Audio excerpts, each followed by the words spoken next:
everyone, my name is Dana Gelsomino, and this is episode 17 of the Ask a Question Show, the show in which you ask a question regarding any type of narcissistic or otherwise toxic or abusive relationship or situation, and I, along with the rest of the community here, will do our very best to help answer it for you. Our goal is to give you the feedback and the support that you need so that you can move forward in getting the clarity, the closure, and the healing that you so deserve. And so today's question comes from Rachel, and Rachel says, "Dear Dana, this question is regarding one of my daughters. She's gotten involved with a jerk. She is in her 20s and feels she can fix this guy who won't work, and he sells drugs and he lies, and cheats. He's done it to her over and over again, and yet when she leaves him and says she's done with him, he has an unbelievable pull on her and she keeps going back. She's told me that he screams at her but hasn't hit her. However, I don't believe that. I can see fear in her. He keeps her away from all her friends and does his best to keep her away from me. I'm afraid for her. Does anyone have any advice for a very worried mother?" Okay, Rachel, thank you so much for your question. It is definitely a valid one. I'm so sorry that you and your daughter are going through this. I can only imagine how scary this must be for you as a mother to sit here and watch your daughter go through something like this. So I really hope that we can help her get away from this guy, because he's trouble with a capital T, and you know that. And it sounds like she knows that too. She just doesn't quite know what to do. So let me kind of explain some of the dynamics of an abusive relationship, because if you haven't been in it, it's really hard to understand it.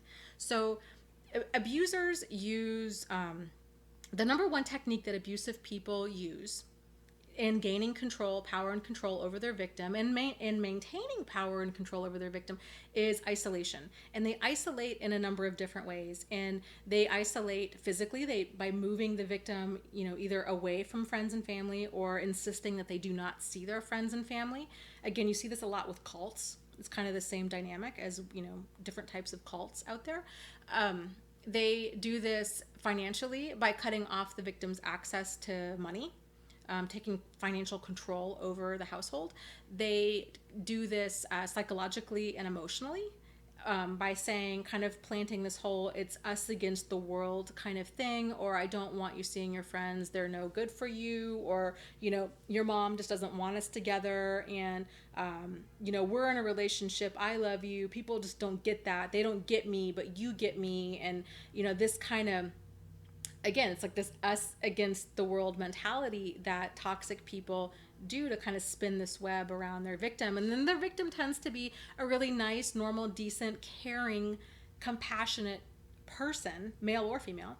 And they tend to fall into this, because we tend to think that we're in the world with other, nice, normal, decent people, or at least the core of these abusive people is nice and decent and normal, and has the capacity and the desire to change, that just given enough time and enough hope and enough chances and enough therapy or enough rehab or enough whatever, that these people will actually eventually end up coming around and seeing the light. But the reality is that very few of them do.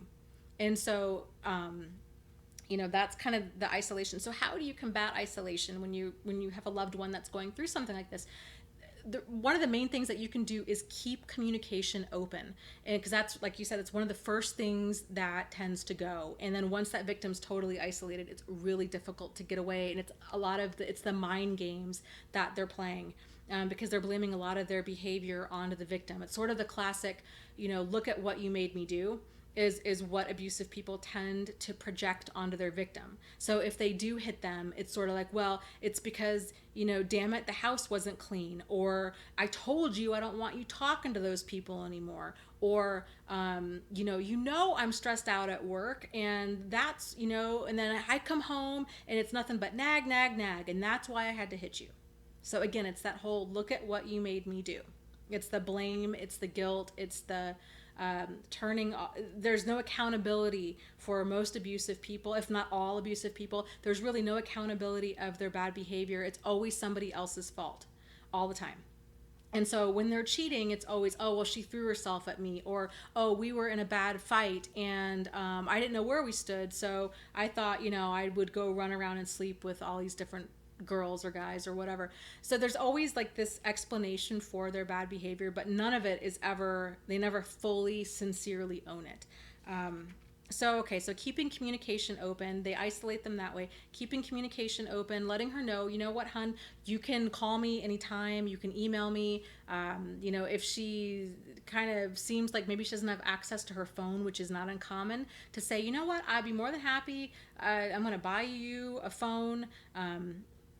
You can even get like one of those little cheap phones from Walmart or someplace like that, which is probably would be a good way to go, because if he's trying to cut off communication between you two, he's probably going to be, throwing away her phone or breaking it. So I would just get a series of little cheap phones if need be and say, you know what, this is the phone, I'm going to pay for it. That way he can't be cutting off her phone bill. That way he's not monitoring her phone bill, those kinds of things, because you just don't know what these people kind of, to the extent of their behavior.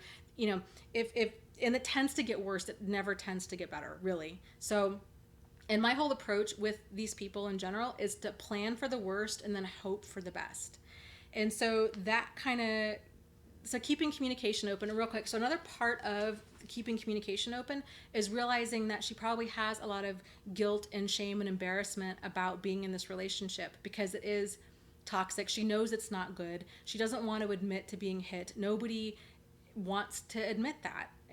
It's embarrassing because people look at you like you're nuts. Like, how could you let it get this bad? Why are you with this guy? What's wrong with you? You just need to up and leave. And it's not that easy, especially if she's afraid of him. And it sounds like he's a drug dealer, so I don't blame her for being afraid. These people tend to hang out with a lot of other really, shady people that are doing shady, illegal things. So that element of fear might not just be from him, but it might be from people he knows, and all that too. So, I guess kind of opening that conversation, letting her know, you know what, hun, I'm your mother. I am strong. I can handle this. I can handle whatever you're going to tell me. And realizing, she does need you to be the strong one if you are going to help her, and that you have to.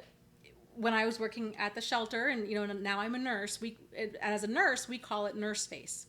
And it's kind of having this look on your face, because people are going to tell you really wild stuff, and you have to just kind of be like, okay, and not fazed by it, even though inside, you're like, oh, what? I mean, it's, people tell you really wild stuff. So it's the same thing when a person's telling you about their abusive relationship, to just, okay, to not, you don't want to reinforce those feelings of guilt or shame or,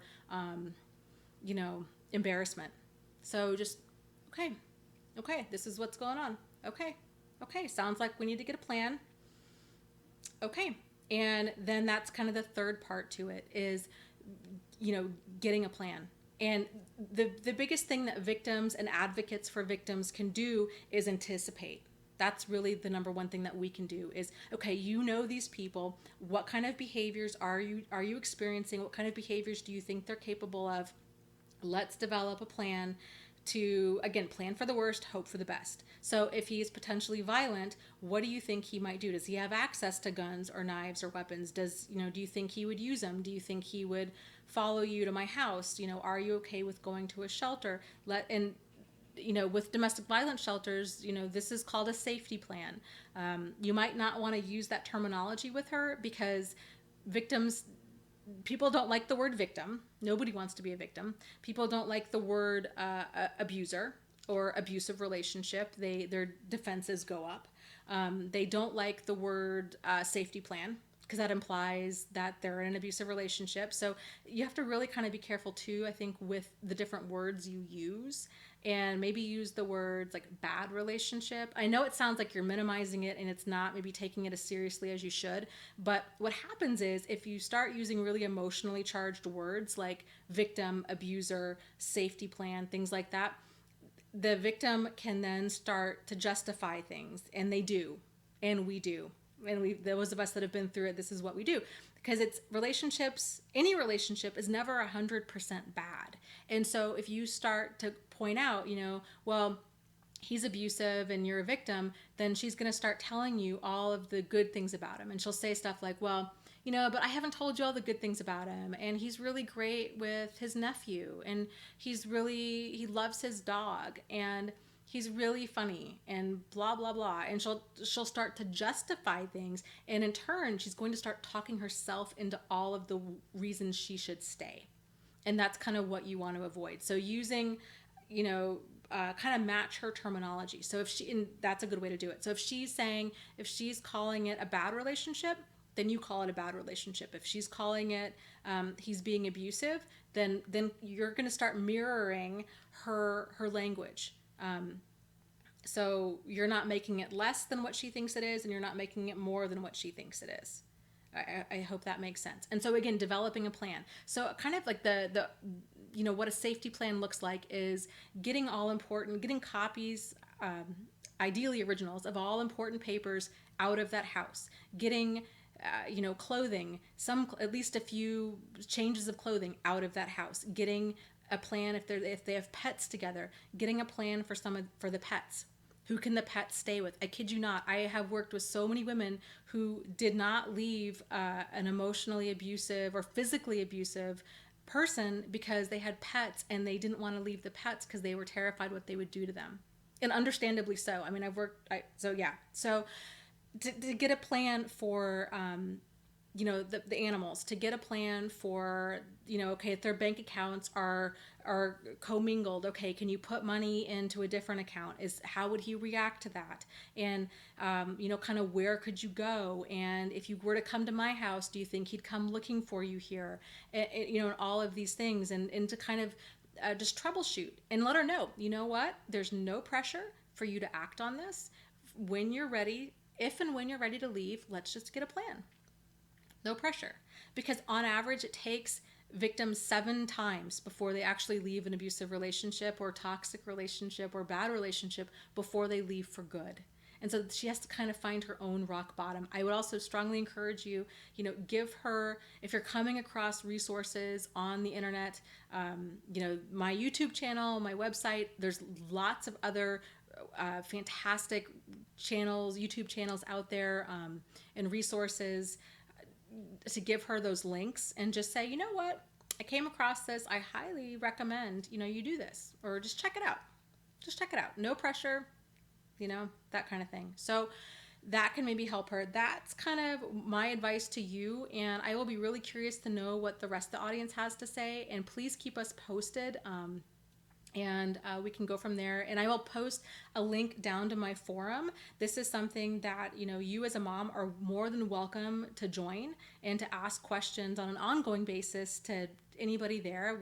It's a pretty growing community, so it should be a pretty good resource for you. And you can also give her the link and say, you know what, you're more than welcome to ask other people questions who are going through the same thing. So I think a lot of times just knowing that you're not alone in this situation, because of all that isolation, you feel so, as a victim, you feel stupid, you feel crazy, you feel guilt and shame, to know that those feelings are totally normal and that they're not real. And so to help her move past that. So I hope that helps you.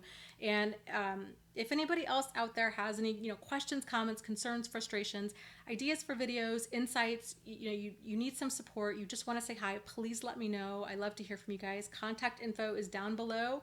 Take care. And again, you guys are not alone. You are not crazy. Please go with that gut instinct and common sense, and you really can heal. You really can move forward from all of this and go on to build an amazing life. So just know that, okay? I'll talk to you guys later. Take care. Bye.